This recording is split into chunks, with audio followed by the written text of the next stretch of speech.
Hello dears, welcome back to English classes at Radhika Rinesh. Hope you are all preparing for the coming university examination. In order to make your task easy, I have prepared the chapter overview. That is, this video contains all the chapters in the book AAC 1 for Sciences in a very crispy and very effective manner. So please watch this video. So the first chapter is Questioning the Universe, which is a video by Stephen Hawking.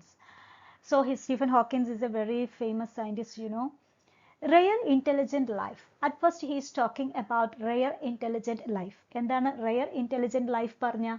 Hawking believe intelligent civilizations are very rare because they need specific conditions to develop. അതായത് ഭൂമിയിൽ മാത്രമാണ്, അതായത് നമ്മൾ വിചാരിക്കുന്ന എല്ലാവർക്കും ഉണ്ടാവുന്ന ഒരു പ്രശ്നമാണ് ഈ യൂണിവേഴ്സിൽ നമ്മൾ ഒറ്റയ്ക്കാണോ എന്നുള്ളത്. അക്കോർഡിംഗ് ടു ഹോക്കിൻസ്, മൂപ്പര് കുറേ ബഹിരാകാശത്തെ സ്പേസിനെ പറ്റിയിട്ടൊക്കെ കുറേ പഠിച്ച സയൻറ്റിസ്റ്റാണ്.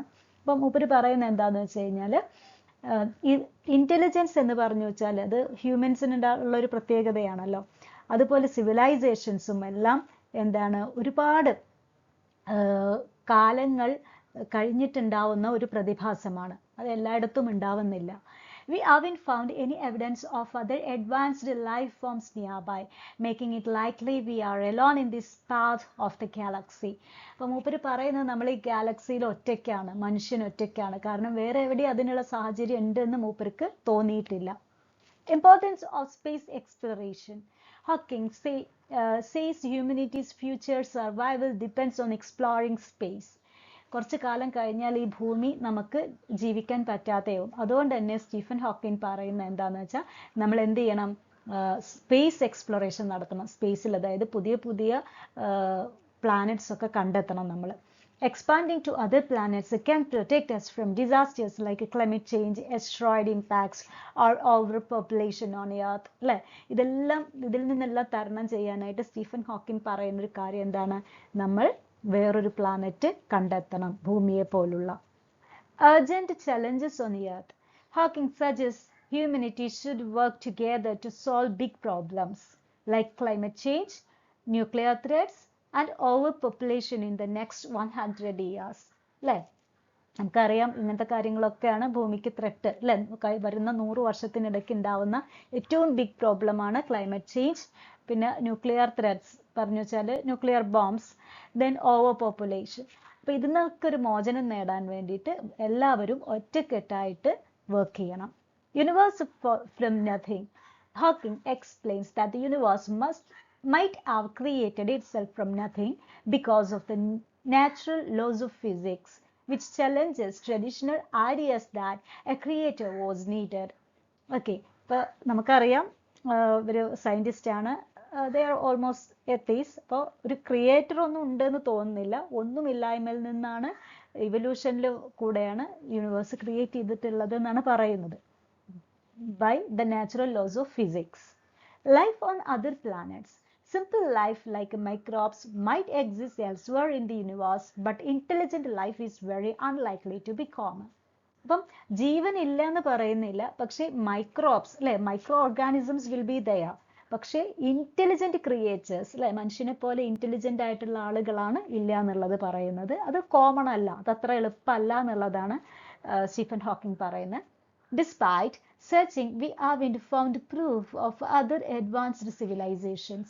നമുക്കതിനുള്ളൊരു തെളിവും വേറൊരു സിവിലൈസേഷൻ ഉള്ള ആളുകളുടെ പോലെ സിവിലൈസ്ഡ് ആയിട്ടുള്ള ഇന്റലിജന്റ് ആയിട്ടുള്ള ഒരു മനുഷ്യ സമൂഹം വേറെ എവിടെയെങ്കിലും ഉണ്ടെന്ന് നമുക്ക് ഇതുവരെ അറിവില്ല. Living beyond the earth. Hawking says we shouldn't rely only on the earth for survival. Colonizing space would give humanity more chances to continue existing, even if earth becomes unlivable. അപ്പോൾ നമ്മൾ എർത്തിന് പുറമേ ഉള്ള ഒരു പ്ലാനറ്റ് കണ്ടുപിടിക്കണം. കാരണം എർത്തിന് കുറച്ച് കാലം കഴിഞ്ഞ് കഴിഞ്ഞാൽ we shouldn't rely on earth for survival. എർത്തിനെ ഡിപ്പെൻഡ് ചെയ്യാൻ പറ്റില്ല, കാരണം അത് ചേഞ്ചിന്, ഇവല്യൂഷന് വിധേയമായിക്കൊണ്ടിരിക്കുകയാണ്. ക്ലൈമറ്റ് ചേഞ്ച് വരും, പിന്നെ നമുക്ക് ഇവിടെ ജീവിക്കാൻ പറ്റില്ല. കൊളോണൈസിങ് സ്പേസ്, അതായത് പണ്ട് കോളനികൾ, യൂറോപ്യൻസ് ഒക്കെ ഏഷ്യയിലും ആഫ്രിക്കയിലും ഒക്കെ കോളനികൾ ഉണ്ടാക്കിയ പോലെ നമ്മൾ ഇനി എർത്തുനിന്ന് മറ്റുള്ള പ്ലാനറ്റ്സിലൊക്കെയാണ് കണ്ടുപിടിക്കണം, അവിടെ കോളനികൾ ഉണ്ടാക്കണം. കാരണം എന്നാൽ മാത്രമേ നമുക്ക് സർവൈവ് ചെയ്യാൻ പറ്റൂ. ഒരു കാലത്ത് അല്ലെങ്കിൽ കുറച്ച് കാലങ്ങൾ കഴിഞ്ഞ് അൺലിവബിൾ ആയിട്ട് മാറും അല്ലേ, അത് ജീവിക്കാൻ പറ്റാത്തൊരു സ്ഥലമായി മാറും.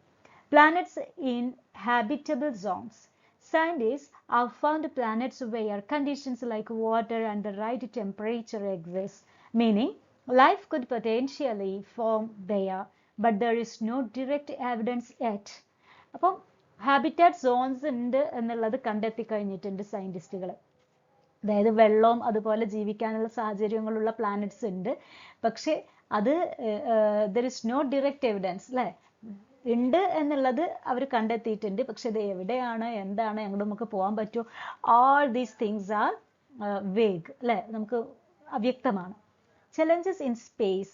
Moving to space will bring new challenges like how to share resources, how to manage relationships between Earth and colonies, and how to deal with alien life if we find it. അതിലുള്ള challenges എന്ന് പറഞ്ഞു കഴിഞ്ഞാൽ ഇവിടുന്ന് സ്പേസിലേക്ക് പോവുക എന്നുള്ളത് it's a great challenge. Okay, ഒരുപാട് ആളുകളെ കൊണ്ടുപോവുക എന്നുള്ളത്, like how to share resources, how to manage relationships between earth and colonies അല്ലേ, ഇനി അവിടെ പോയി കഴിഞ്ഞാൽ കമ്മ്യൂണിക്കേഷൻ എങ്ങനെയായിരിക്കും, and how to deal with alien life, ഇനി അവിടെയുള്ള ലൈഫിനെയാണ് നമ്മൾ ഏലിയൻ ലൈഫ് എന്ന് പറയുന്നത്, അവരുമായിട്ട് എങ്ങനെ ഡീൽ ചെയ്യും, അതായത് നമുക്കറിയാത്ത ആളുകളായിരിക്കാം, മേ ബി ഇൻ്റലിജൻ്റ് ആയിട്ടുള്ള നമ്മളെ പോലെയുള്ള ആളുകളല്ല എന്നാണ് പറയുന്നത്, എന്നാൽ കൂടെ എന്താണ് അവിടെ ജീവികളുണ്ടെങ്കിൽ എങ്ങനെ അവരെ നമ്മൾ ഡീൽ ചെയ്യും, എങ്ങനെ അവരോട് നമ്മൾ പൊരുത്തപ്പെടും. Future humanity. In a few hundred years, if humans live on other planets, society will have to adjust to new environments and solve conflicts like disagreements over resources and laws between planets. Okay, and future humanity എവിടെയാണെന്നാ പറയുന്നത്, in a few hundred years what will happen if humans live on other planets, society will have to adjust to new environments അല്ലേ. അപ്പോൾ നമ്മൾ പുതിയ ചുറ്റുപാടുകൾക്ക്, വേറൊരു പ്ലാനറ്റിൽ പോയ പുതിയ ചുറ്റുപാടാണ്, we should have to adjust according to that particular environment and solve conflicts like disagreements അല്ലേ. അവിടുന്ന് ഒരുപാട് ബുദ്ധിമുട്ടുകളൊക്കെ ഉണ്ടാവുമായിരിക്കും, ഏലിയൻ ലൈഫിൽ നിന്നും കുറേ ബുദ്ധിമുട്ടുകൾ ഉണ്ടായിരിക്കും, അതൊക്കെ നമ്മൾ പൊരുത് തന്നെ വേണ്ടി വരും. ആൻഡ് ലോസ് ബിറ്റ്വീൻ പ്ലാനറ്റ്സ് അല്ലേ, ബിറ്റ്വീൻ പ്ലാനറ്റ്സ് ഓരോ പ്ലാനറ്റിൻ്റെയും നിയമങ്ങൾ വ്യത്യാസമായിരിക്കും, അപ്പം നമ്മൾ അതിനനുസരിച്ചിട്ട് മൂവ് ചെയ്യേണ്ടി വരും. ആൻഡ് വിഷു ഒരു പക്ഷേ അവിടെ ഇൻ്റലിജൻ്റ് അല്ലാത്ത ആളുകളാണെങ്കിൽ നമ്മൾ തന്നെ അവിടെ നിയമങ്ങൾ ഉണ്ടാക്കേണ്ടി വരും, ഇവിടുന്ന് അങ്ങോട്ട് പോകുമ്പോൾ വേറെ നിയമം. Okay, so a lot of things to be planned. Meeting aliens. If we meet intelligent aliens, understanding their communication, culture and values would be difficult, but could change how we see life and our role in the universe. ഇനി ഏലിയൻസിനെ കണ്ടുമുട്ടി, അവിടെ ജീവികൾ ഉണ്ടെങ്കിൽ അവരെ കണ്ടുമുട്ടി, അവർ intelligent ആണെന്ന് വിചാരിക്കാം, അവരുമായിട്ടുള്ള കമ്മ്യൂണിക്കേഷൻ ഇറ്റ്സ് വെരി ഇമ്പോർട്ടൻറ്റ്. നമ്മുടെ എർത്തിലേക്ക് അങ്ങനത്തെ വേറെ ആളുകൾ വരികയാണെങ്കിൽ വാട്ട് വിൽ ഹാപ്പൻ, നമ്മളവരെ എന്താണ് സ്വാഗതം ചെയ്യോ പറഞ്ഞയക്കോ, അതൊക്കെ നമ്മളും എക്സ്പെക്ട് ചെയ്യണം. കൾച്ചർ ആൻഡ് വാല്യൂസ് അല്ലേ, അവരുടെ കൾച്ചറും വാല്യൂ ഒക്കെ നമ്മൾ മനസ്സിലാക്കണം. Would be difficult but could change how we see life and our role in the universe. നമ്മൾ നമ്മുടെ ഈ യൂണിവേഴ്സിലുള്ള റോള് മനസ്സിലാക്കി എല്ലാറ്റിനോടും അഡ്ജസ്റ്റ് ചെയ്യാൻ നമ്മൾ തയ്യാറാവേണ്ടി വരും.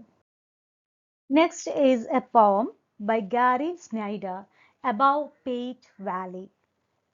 ട്രെയിൽ ക്ലിയർ, ഇമ്പോർട്ടൻറ്റ് പോയിന്റ്സ് മാത്രമാണ് നമ്മൾ ജോട്ട് ഔട്ട് ചെയ്യുന്നത്. Trail clearing and hiking. The speaker recounts clearing the trail and hiking high on a ridge far above the creek, illustrating a connection to physical labor and the natural landscape. Here the speaker is going for an adventure അല്ലേ. അപ്പോൾ അങ്ങനെ ഒരു mountain പോലെയുള്ള ഒരു പ്രദേശത്ത് ഒരു trekking പോലെയാണ്. അപ്പോൾ അവരിങ്ങനെ വഴികൾ ഉണ്ടാക്കിയിട്ടാണ് പോകുന്നത്, അതാണ് ട്രെയിൽ എന്ന് പറഞ്ഞ പാത്ത് ഉണ്ടാക്കിയിട്ടാണ് പോകുന്നത്. Hiking high on a ridge അല്ലേ, ഉയരങ്ങളിലേക്ക്. Far above the creek, creek എന്ന് പറഞ്ഞ അരുവി, അരുവികൾക്കൊക്കെ ഒരുപാട് മുകളിലായിട്ട്. Illustrating connection to physical labour and the natural landscape അല്ലേ, ഒരുപാട് ഫിസിക്കൽ ലേബർ എടുത്ത് ആണ് അവരങ്ങോട്ട് കയറി പോകുന്നത്. മൗണ്ടെയിൻ സീനറി, ആ സമയത്ത് കാണുന്ന കാര്യങ്ങളാണ് പറയുന്നത്. The poem vividly describes the terrain from granite ridges and white pine groves to a green meadow nourished by snow melt, reflecting the beauty and diversity of nature. അപ്പോൾ അവരവിടെ കാണുന്ന കാര്യങ്ങളാണ് പറയുന്നത്. ആ പ്ലെയിൻസ് അല്ലെങ്കിൽ ആ കാഴ്ചകൾ from granite ridges, rocks, granite പറഞ്ഞു വെച്ചാൽ കരിങ്കല്ലാണ് ഉദ്ദേശിക്കുന്നത്. വൈറ്റ് പൈൻ ഗ്രൂവ്സ് അല്ലെ, പൈൻ ഗ്രൂവ്സ്, പൈൻ മരങ്ങളുണ്ട്. They are white in colour because of snow. To a green meadow അല്ലെ, ഒരു പച്ച പുൽത്തകിടി, നറിഷ്ഡ് ബൈ സ്നോ മെൽറ്റ് അല്ലെ, സ്നോ മഞ്ഞുരുകിയിട്ടാണ് അവിടെ അങ്ങനെ പച്ചപ്പുൽത്തകിടി ഉണ്ടായിട്ടുള്ളത്. അല്ലെങ്കിൽ മഞ്ഞ് മാത്രമാണെങ്കിൽ അവിടെ there won't be any grass or any plant, reflecting the beauty and diversity of nature. ചില സ്ഥലത്ത് പച്ചപ്പ്, ചില സ്ഥലത്ത് മഞ്ഞ് മൂടിക്കിടക്കുന്നു. This is the diversity of nature.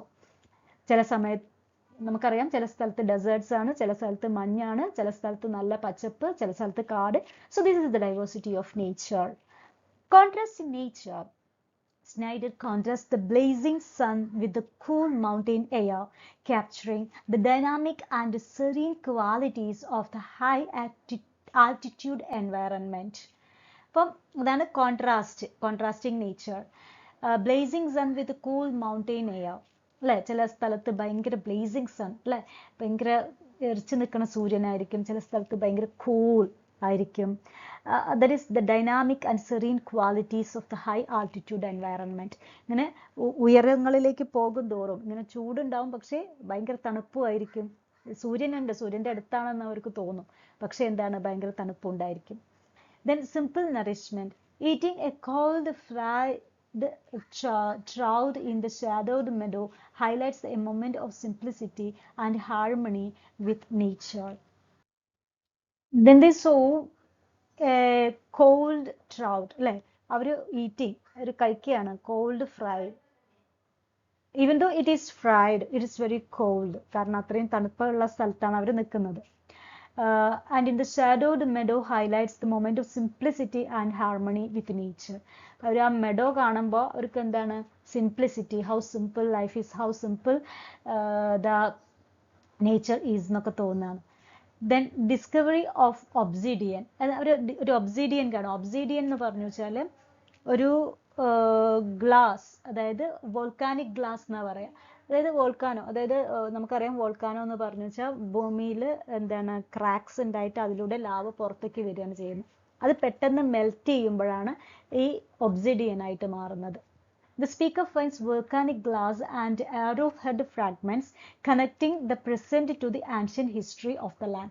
Arrowhead fragments ഒക്കെ അവരവിടെ കാണുകയാണ്. Arrowhead fragments എന്ന് പറഞ്ഞാൽ pieces of stone, bone or other materials that were used to make arrowheads.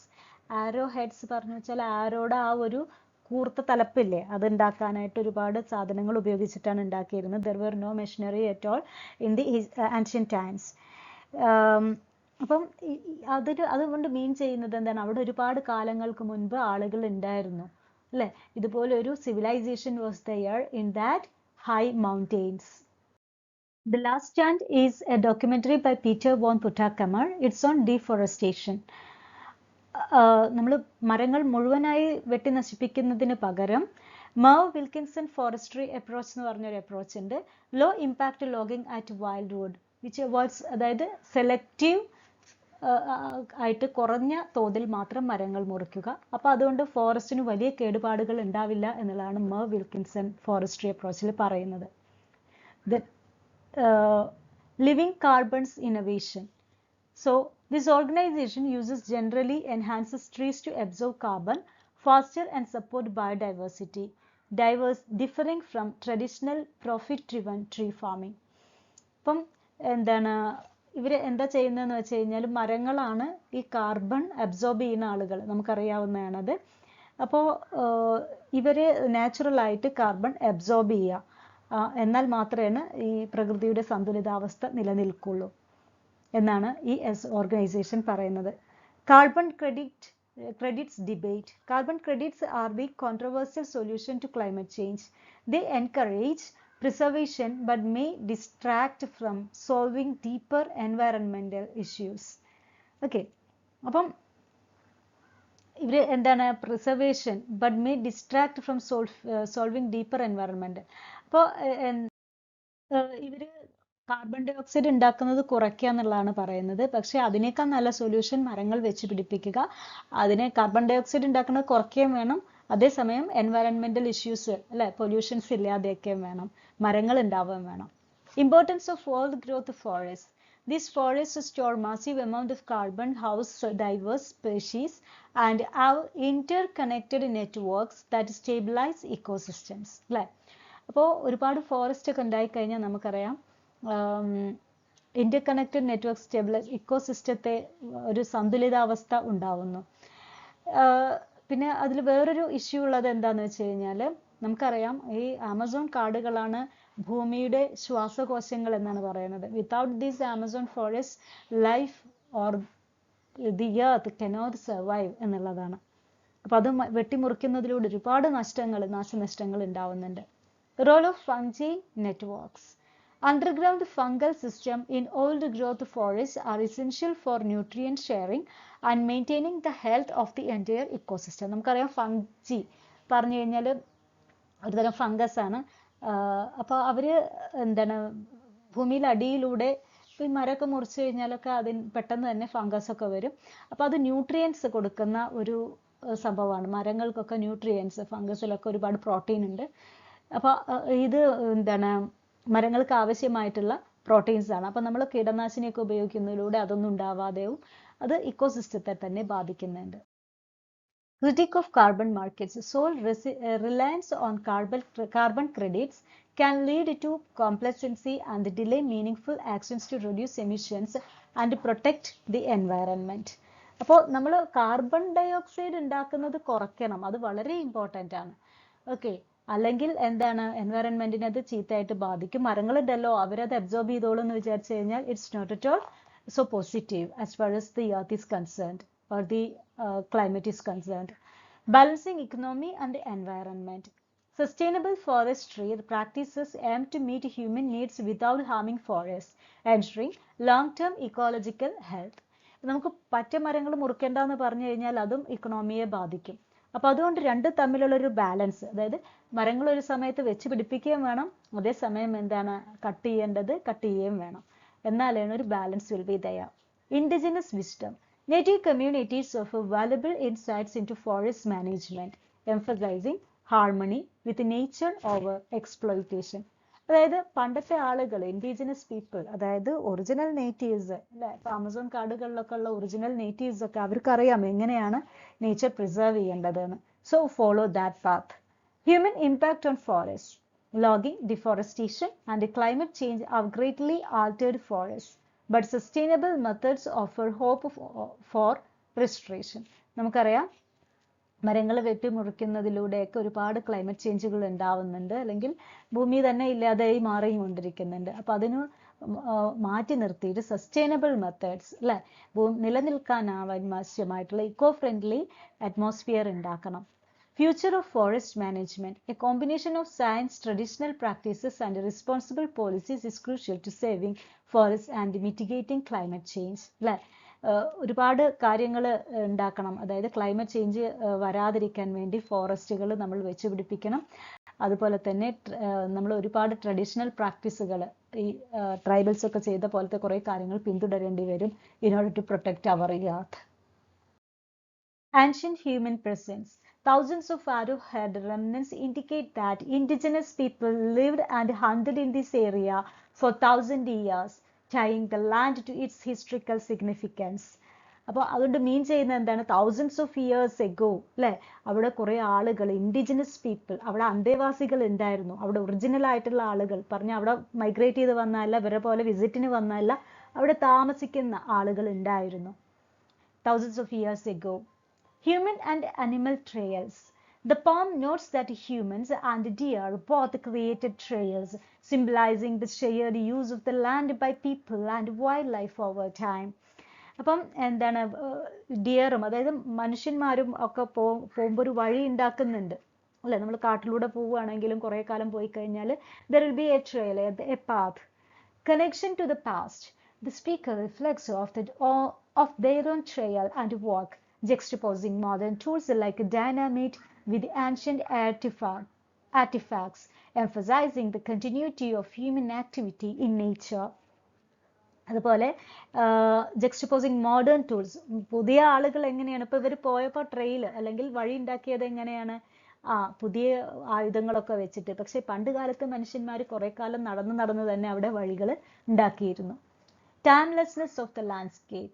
The mentioned 10,000 years evokes the deep history and enduring presence of the natural world far beyond human time scales. The timelessness, our landscape was there before 10,000 years ago. അവിടെ ആളുകൾ ഉണ്ടായിരുന്നു ആ സമയത്തും, ഇപ്പോഴും ഇപ്പൊ അവിടെ കുറെ കാലങ്ങളായിട്ട് മേ ബി ഈ വോൾക്കാനിക് ഇറപ്ഷൻ ഒക്കെ വന്നുകൊണ്ടായിരിക്കാം ആളുകൾ മരിച്ചിട്ടുണ്ടാവുക. എങ്ങനെയാണെങ്കിലും കുറെ കാലങ്ങളായി മഞ്ഞു മൂടി ആരും ഇല്ലാത്തൊരു സ്ഥലമായിട്ട് കടന്ന് പുതിയ ആളുകൾ അവിടെ വന്നിട്ട് എക്സ്പ്ലോർ ചെയ്യാണ് ചെയ്യുന്നത് നമ്മുടെ ഈ പാത്തിൽ. അപ്പം എന്താണ് ഈ ഒരു കണക്ഷൻ ബിറ്റ്വീൻ ദീസ് പീപ്പിൾ, അതായത് പുതിയ മോഡേൺ എറ and the modern people and the people before 10,000 years അല്ലെ, അവരെ കണ്ടുമുട്ടാണ് ചെയ്യുന്നത്. ആക്ച്വലി പാത്തിൽ കണ്ടുമുട്ടുക പറഞ്ഞു വെച്ചാൽ ആളുകൾ ജീവനോടെയല്ല, അവരുടെ റെമനൻസ് അല്ലെ, അവരുടെ അവശിഷ്ടങ്ങളും അതുപോലെ തന്നെ അവരുണ്ടാക്കിയിട്ടുള്ള ആരോകളും ഒക്കെ അവർ കാണുകയാണ്. Themes of interconnection ഏതൊക്കെയാണ്? The poem explores themes of labor, nature, history and the cyclical patterns of life, showing how the speaker's personal journey is part of a much large story. ഈ speaker just ഒരു യാത്ര പോയി എന്ന് മാത്രമേ ഉള്ളൂ, പക്ഷേ അതൊരു വലിയൊരു കഥയുടെ ഭാഗമാവാണ് ചെയ്യുന്നത്. കാരണം അവിടെ ഒരുപാട് ഹിസ്റ്ററി ഉണ്ടായിരുന്നു, ഒരുപാട് കൊല്ലത്തെ ഒരു സിവിലൈസേഷൻ തന്നെ അവരവിടെ കണ്ടെത്താണ് ചെയ്യുന്നത്. So this is the theme of this poem. ഒരുപാട് കാലം മുമ്പത്തെ ആ ഒരു ജീവിതവും ജീവനും അങ്ങനെ അതൊക്കെ അവിടെ ഉണ്ട് എന്ന് അവര് കണ്ടുപിടിക്കുകയാണ് ചെയ്യുന്നത്. ആക്ച്വലി ഇപ്പൊ ഇതിനകത്ത് ഒരുപാട് മാറ്റങ്ങൾക്ക് വിധേയമായിട്ടുണ്ട് എന്നുള്ളതാണ് പാത്തിൽ പറയുന്നത്. Science and Dogma by Pushpa M. Bhargava. Here the author is telling about the dogmas and science. എന്ന് വെച്ചാൽ കുറെ ഡോഗ്മകൾ, കുറെ ബിലീഫ്സ് അല്ലെ, കുറെ സ്റ്റോൺസ് ആയിട്ട് എന്തുകൊണ്ടാണെന്നറിയില്ല കുറെ കാര്യങ്ങൾ നമ്മൾ പണ്ട് മുതലേ പ്രീസെറ്റ് ചെയ്ത് വെച്ചിട്ടുണ്ട് നമ്മുടെ മൈൻഡിൽ. That is dogma. അപ്പോൾ അത് നമുക്കൊരിക്കലും സയൻസ് കൊണ്ട് ഒന്നും മാറ്റാൻ പറ്റുന്നില്ല. This is A contradiction or A kind of paradox. Dogmatic beliefs, ideas or opinions that people believe without questioning. അല്ലെ, അതായത് ചില കാര്യങ്ങൾ നമ്മൾ അതേപടി ഇങ്ങനെ വിശ്വസിക്കും അല്ലെ, അടുത്ത ജന്മണ്ട്, may be it is religious or cultural or whatever may B it is. അപ്പം നമ്മളത് എന്ത് ചെയ്യും, നമ്മൾ അതിൽ പെർസീവ് ചെയ്തിട്ട് നമ്മൾ വിചാരിക്കും എന്താണ് ഇറ്റ് ഈസ് റൈറ്റ് അല്ലെ. അപ്പം അത് എന്തുകൊണ്ടാണെന്നുള്ള ക്വസ്റ്റ്യനിങ് ഒന്നും നമ്മൾ ചെയ്യുന്നില്ല. Science was dogma. Science is based on evidence and questioning, while dogma is based on beliefs and authority. Science എപ്പോഴും എക്സ്പെരിമെന്റ്സ് അല്ലെങ്കിൽ ക്വസ്റ്റ്യനിങ്, ഒരുപാട് റാഷണൽ തിങ്കിങ് ആണ് സയൻസ് എന്ന് പറഞ്ഞാൽ തന്നെ അല്ലെ, ബുദ്ധി ഉപയോഗിച്ചിട്ടുള്ള ചിന്തകൾ. പക്ഷേ ഈ ഡോഗ്മ നമ്മൾ പാസീവായിട്ട് നമ്മൾ അംഗീകരിക്കുകയാണ് ചെയ്യുന്നത്. അതൊരു പക്ഷേ നമ്മുടെ ഫാമിലി ഫോളോ ചെയ്യുന്ന ഡോഗ്മ ആയിരിക്കാം അല്ലെ. ഇപ്പൊ അടുത്ത ജന്മമുണ്ട് അല്ലെങ്കിൽ വേറെ പുനർജന്മമുണ്ട് എന്നൊക്കെ പറഞ്ഞിട്ടുള്ള ഡോഗ്മകളിൽ എപ്പോഴും ആളുകൾ വിശ്വസിക്കുന്നുണ്ട്. അത് അവരുടെ റിലിജന്റെ ഭാഗമായിരിക്കാം. Okay. Impact of dogma. Dogmatic beliefs can lead to social injustice such as casteism and communalism. അല്ലെ, ഉറപ്പാണ് എന്താണ് എൻ്റെ വിശ്വാസങ്ങളും നിന്റെ വിശ്വാസങ്ങളും എന്ന് പറഞ്ഞിട്ട് നമ്മൾ തമ്മിലൊരു ഇഷ്യൂസ് ഉണ്ടാവാം ഈ ഡോഗ്മ കാരണം. Importance of questioning. Questioning is essential in science and critical thinking, allowing us to challenge and improve our understanding. നമ്മൾ എല്ലാ കാര്യങ്ങളും ക്വസ്റ്റ്യൻ ചെയ്യണം എന്നാണ് പറയുന്നത്. അപ്പോൾ ക്രിട്ടിക്കൽ തിങ്കിങ് പറഞ്ഞാൽ എല്ലാം വിമർശനാത്മക ബുദ്ധിയോടുകൂടെ കാണുക. അതാണ് സംഭവം, അത് എന്തുകൊണ്ട് അങ്ങനെ ആയി എന്നുള്ളതിനൊരു ഉത്തരം കിട്ടുകയാണെങ്കിൽ it's okay. Otherwise we should not or there is no need of believing that kind of dogma. allowing us to challenge and improve our understanding. അല്ലേ, നമ്മുടെ മനസ്സിലാക്കണം. കാരണം നമ്മുടെ ബുദ്ധിക്ക് നിരക്കുന്നതാണോ എന്നുള്ളത് നമ്മൾ അന്വേഷിക്കണം. Science and progress. Science has led to significant progress in various fields, improving our lives and understanding of our world.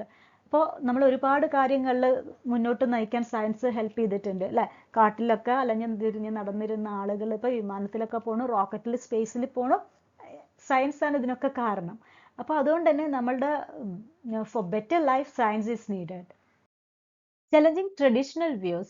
Scientific discoveries such as heart transplantation challenge traditional views on life and death. നമുക്കറിയാം ഒരുപാട് എന്താണ് മെഡിസിനിലെ കാര്യത്തിലായാലും ഒരുപാട് medical രംഗത്തൊക്കെ ഒരുപാട് മുന്നേറ്റങ്ങൾ ഉണ്ടായിട്ടുണ്ട്.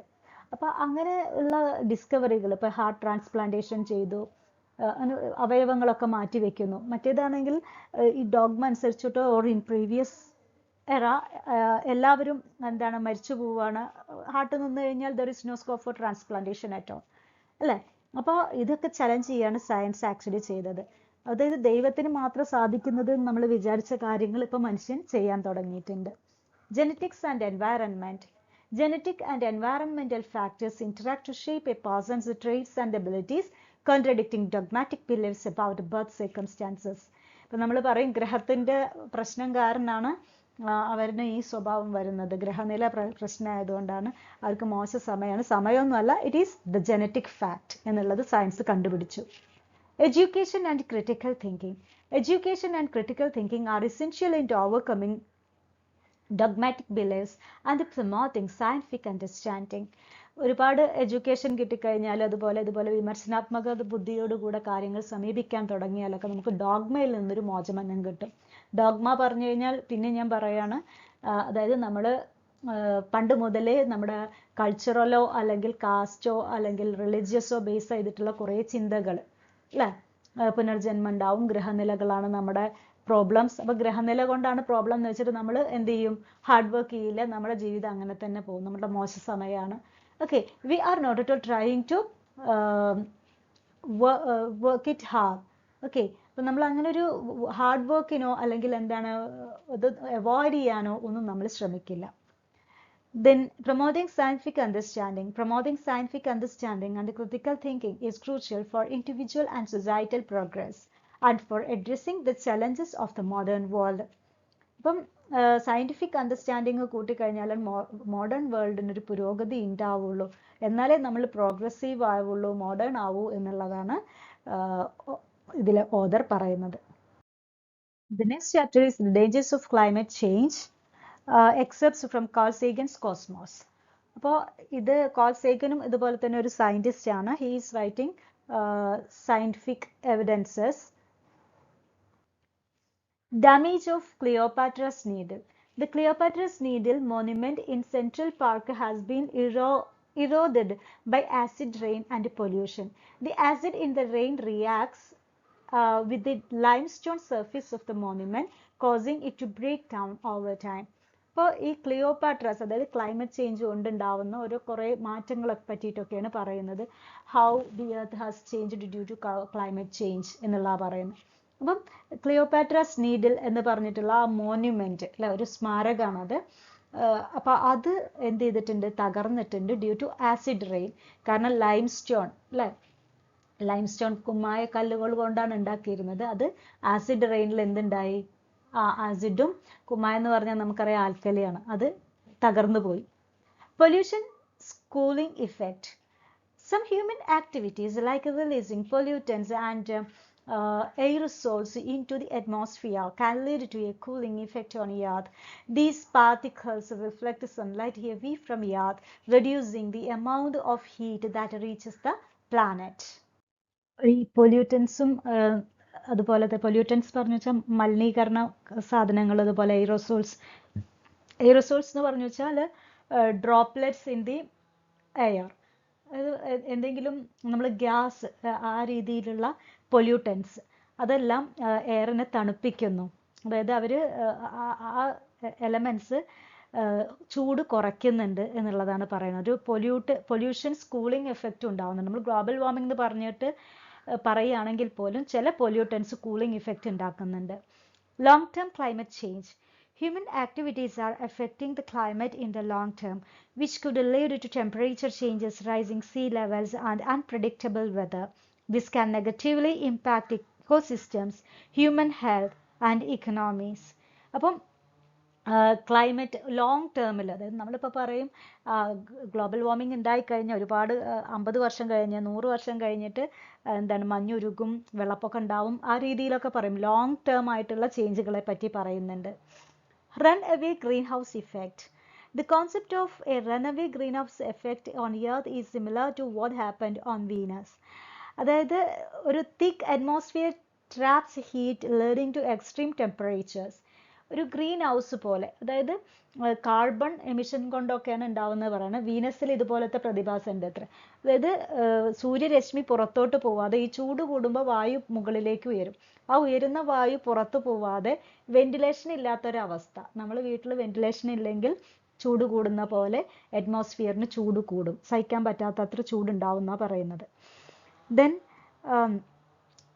if humans continue increasing greenhouse gases, Earth could face its kind of catastrophic change. അപ്പോഴാണ് ഈ മഞ്ഞുരുക്കൊക്കെ ഉണ്ടാവുന്നത്, ഗ്ലോബൽ വാർമിംഗ് എന്നൊക്കെ പറയുന്നത്. Protecting Earth. The Earth is fragile and small, and it needs to be cherished. Our actions are having a significant impact on the planet, and we must protect its resources and ecosystems to ensure a sustainable future. അപ്പോൾ നമ്മൾ വളരെയധികം നല്ല രീതിയിൽ തന്നെ ഈ എർത്തിനെ protect ചെയ്യണം. Earth വളരെ ഫ്രജൈലാണ്. Fragile എന്ന് പറഞ്ഞു വെച്ചാൽ ലോലമാണ് എന്നൊക്കെ പറയില്ലേ, അതിനെ നമ്മൾ നല്ല രീതിയിൽ കെയർ ചെയ്യണം. എക്കോസിസ്റ്റം നല്ല രീതിയിൽ മെയിൻറ്റെയിൻ ചെയ്യണം. Astronomy columns in newspapers. Newspapers often include dedicated astronomy columns because the subject is fascinating to many people. Astronomy captures public interest and provides easily understandable topics of a wide audience. അപ്പം ഈ ആസ്ട്രോണമിയെ പറ്റിയിട്ട് അല്ലെങ്കിൽ നമ്മൾ ബഹിരാകാശ ശാസ്ത്രമൊക്കെ കേൾക്കാൻ നമുക്ക് ഇഷ്ടമാണ്, അവിടുത്തെ കാര്യങ്ങളെ പറ്റിയിട്ടൊക്കെ അല്ലേ. അപ്പോൾ ഓഡിയൻസിന് വളരെയധികം ഇഷ്ടമുള്ളൊരു കാര്യമാണ്. So they read these columns. Why astronomy is accessible? Astronomy topics are often simpler to explain and more accessible to the general public than other scientific fields. This makes them popular in newspaper articles. അതായത് ബഹിരാകാശത്തെ കാര്യങ്ങൾ, ചന്ദ്രൻ, ചൊവ്വ എന്നൊക്കെ പറയുന്നത് ആളുകൾക്ക് വളരെ ഇഷ്ടമാണ്. നേരെ മറിച്ച് ആറ്റംസ്, അതുപോലെ തന്നെ മോളിക്യൂൾസ്, അങ്ങനത്തെ പറയുന്ന കാര്യങ്ങളൊന്നും they are not at all interested. Limited space for science. Newspapers may not have enough space or resources to include broader scientific topics. Covering complex issues like climate change or biology requires more detailed attention and might not fit into daily newspaper format. Astronomy ഉള്ള പോലെ ഈ climate ചേഞ്ചിനെ പറ്റിയിട്ടോ അല്ലെങ്കിൽ എന്താണ് അവിടുത്തെ issues പറ്റിയിട്ടോ ഒന്നും news പേപ്പറിൽ ഉണ്ടാവുന്നില്ല. കാരണം അതൊന്നും ആളുകൾക്ക് വായിക്കാൻ വലിയ താല്പര്യമില്ല. Implications of limited scientific coverage. Without broader scientific coverage in the media, the public may lack a deeper understanding of key scientific issues. This could lead to misinformation or misunderstandings about important topics. ഇത് news പേപ്പറിൽ ഇനിയും വന്നില്ല എന്നുണ്ടെങ്കിൽ, media ഈ climate ചേഞ്ചിനെ പറ്റിയിട്ട് ഒന്നും മിണ്ടുന്നില്ല എന്നുണ്ടെങ്കിൽ, and it won't reach into the mass or to the people. അപ്പോൾ അതുകൊണ്ട് തന്നെ ആളുകൾ ഒരു മിസ്അണ്ടർസ്റ്റാൻഡിങ് അല്ലെങ്കിൽ അവർക്ക് അറിയാത്തൊരവസ്ഥ ഉണ്ടാവും. അപ്പോൾ ഈ കാര്യങ്ങൾ കൂടുതലായിട്ട് ന്യൂസ് പേപ്പറിലും മീഡിയകളും കവർ ചെയ്യണം എന്നാണ് ആര് പറയുന്നത്, നമ്മുടെ Carl Sagan. Disconnection from science. The lack of coverage on a range of scientific topics can cause people to feel disconnected from scientific progress. This could result in less public interest in science, limiting society's engagement with issues that are crucial for the future, like climate change and technological innovation. അപ്പം നമ്മൾ lack of coverage, അപ്പോൾ ഇങ്ങനത്തെ ഒരു lack of കവറേജും ഉണ്ടല്ലോ, അതായത് മീഡിയയുടെ attention കിട്ടാത്തത് കൊണ്ട് തന്നെ ആളുകളും സയൻസും തമ്മിലൊരു ഡിസ്കണക്ഷൻ ഉണ്ടായിട്ടുണ്ട്. അവരൊരിക്കലും ഇതിനെപ്പറ്റി അറിയുന്നില്ല. അവരുടെ ഫ്യൂച്ചറാണ് ആക്ച്വലി അത്. ടെക്നോളജിയുടെ കാര്യത്തിൽ മാത്രമാണ് അവർ കോൺസെൻട്രേറ്റ് ചെയ്യുന്നത്. But they are not at all caring about their surrounding. ഈ ഒരു അവസ്ഥ വരുന്നു എന്നുള്ളതാണ് കാൾ സേഗൻ പറയുന്നത്. അതുകൊണ്ട് മീഡിയ ഇതിന് നല്ല കവറേജ് കൊടുക്കണം. ക്ലൈമറ്റ് ചേഞ്ചിന് അതുപോലത്തെയുള്ള ഇഷ്യൂസിന് നല്ല കവറേജ് കൊടുക്കണം. ആളുകളെ ബോധവാന്മാരാക്കണം, ജാഗരൂകരാക്കണം. Light on a dark lady by Annie Piper. അപ്പോൾ ആനി പൈപ്പറിൻ്റെ ഒരു ഫ്രണ്ട് ആയിരുന്നു ആരാണ്, റോസലിൻ ഫ്രാങ്ക്ലിൻ. അപ്പോൾ അവരെ പറ്റിയിട്ടാണ്. അപ്പോൾ അവരിലേക്കൊരു വെളിച്ചം വീശുകയാണ് ചെയ്യുന്നത് actually. Tribute to Rosalind Franklin. Annie Piper's essay Light on a Dark Lady is a tribute to Rosalind Franklin, a brilliant scientist whose contributions to the discovery of DNA were not fully recognized during her lifetime. The essay highlights Franklin's significant role in the scientific community and aims to rectify the historical oversight of her achievements. അപ്പം Rosalind ഫ്രാങ്ക്ലിനെ പറ്റി ഒരുവിധ ആളുകളൊന്നും അറിയില്ല, പക്ഷെ അവരുടെ discovery of DNA അത് വളരെ important ആണ്. അപ്പോൾ അങ്ങനത്തെ കുറച്ച് കാര്യങ്ങളിൽ ആണ് ഈ എസ്സേ കോൺസെൻട്രേറ്റ് ചെയ്യുന്നത്. ആ റോസലിൻഡ് ഫ്രാങ്ക്ലിനെ പറ്റി കുറച്ച് കാര്യങ്ങൾ പറഞ്ഞു തരിക എന്നുള്ളതാണ് the aim of Annie piper. Franklin's personal qualities. Rosalind Franklin demonstrated intellectual rigor, determination and resilience. അല്ലേ, ഒരിക്കലും തളരാത്ത വളരെയധികം ഒരു ഇന്റലക്ച്വൽ ആയിട്ടുള്ള ആളായിരുന്നു Rosalind. She was known for her high standards, meticulous attention to detail, and unwavering commitment to her work, often working in isolation to ensure the accuracy of her findings. ഭയങ്കര കൃത്യനിഷ്ഠയുള്ള ആളായിരുന്നു. എല്ലാ കാര്യങ്ങളും കൃത്യമായിട്ട് ചെയ്യണം എന്നുള്ളത് കൊണ്ട് തന്നെ ലോൺലി ആയിരുന്നു പലപ്പോഴും. കാരണം മറ്റുള്ളവർ കൂടിക്കഴിഞ്ഞാൽ അതിന്റെ ആക്യുറസി, അല്ലെ, അതിന്റെ കൃത്യത നഷ്ടപ്പെടുമോ എന്ന് അവർ ഭയന്നിരുന്നു. Difference between Paris and England. In Paris, Franklin had a more supportive and collaborative environment where she developed the X-ray crystallography skills. Okay, അപ്പോൾ പാരീസിലാണ് കുറച്ചും കൂടെ അവർ കംഫർട്ടബിൾ ആയിരുന്നത്. അവിടെയാണ് അവർ എക്സ്റേ ക്രിസ്റ്റലോഗ്രാഫി ഒക്കെ ഡെവലപ്പ് ചെയ്തത്.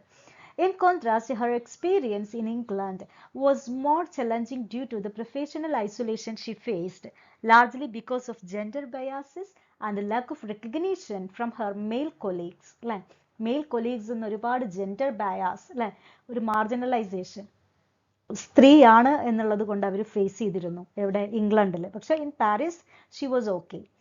Attitude towards academic failure. Franklin displays a pragmatic and resilient approach to setbacks in her academic and professional life. She saw failures as opportunities to learn and improve, never letting challenges deter her from her goals. Her persistence was key to her scientific success.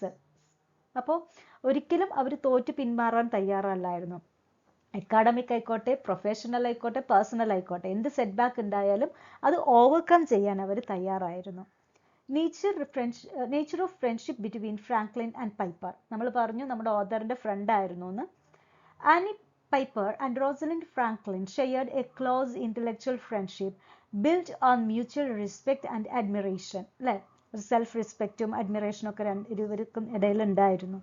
Piper supported Franklin both personally and professionally, offering companionship in an academic world that was often unsupportive of Franklin's gender.